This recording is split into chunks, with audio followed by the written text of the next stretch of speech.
When you're going through a trial labor after a cesarean section, there's a lot of trust that you have to place in your medical team. And for many mothers, this trial labor after a C-section, it will go smoothly. There will be no problems. But sometimes complications, they do arise. And that's where concerns like hypoxic-ischemic encephalopathy or HIE can arise.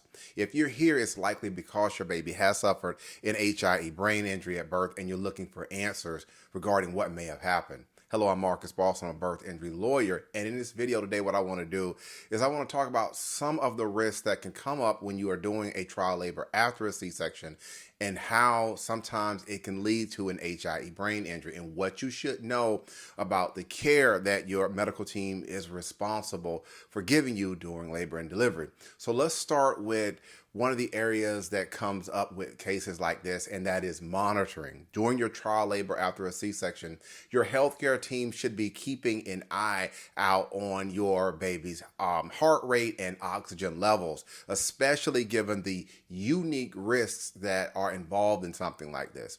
Continuous monitoring is there to catch any signs that your baby might be in distress. If there is, let's say, a dip in the heart rate or in the oxygen levels, the medical team, they should be ready to step in and make sure that your baby is safe.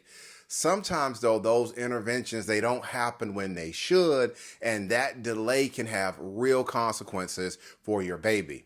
Another important area that you need to know about is when there is a prolonged labor.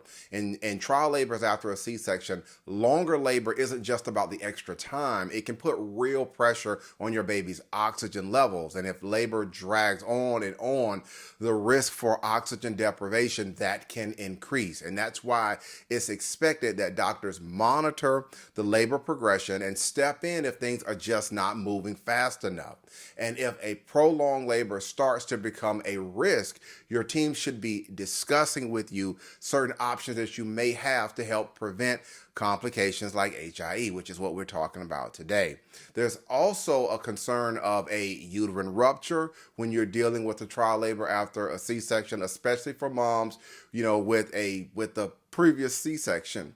A uterine rupture is when the old cesarean scar, it can give away, and this can lead to a sudden loss in oxygen to the baby. This is why doctors, they have to be extra vigilant for any signs of a rupture coming during a trial labor after a C-section. It's a rare event, but sometimes this can happen, and immediate action is going to be needed to protect you and your baby. Another part of safe care in these types of situations is communication. A trial labor after a C-section is a complex labor, and you deserve clear and open information every step of the way so you can make good decisions. Your team should be talking to you about what's happening and making sure that you understand what is going on. That openness is not just good practice. It's there to give you a right to make the best decisions, like I said, if something does go wrong. So if you're looking back at this and you're wondering, was everything done right to protect you during your trial labor after a C-section? These are a few things that you want to think about. The monitoring, the management of your labor, the length of it, being alert about the risks of a uterine rupture, and maintaining clear communication between you and the medical professionals. Again, I'm Marcus Boston. If you have any other questions about your baby's HIE brain injury at birth from a medical legal standpoint, don't hesitate to reach out and contact me. You can find out more information about me and my profile, or you can just wait and watch the picture that follows this video. All right, that's going to be it for today's quick educational video. Have a great afternoon, everybody.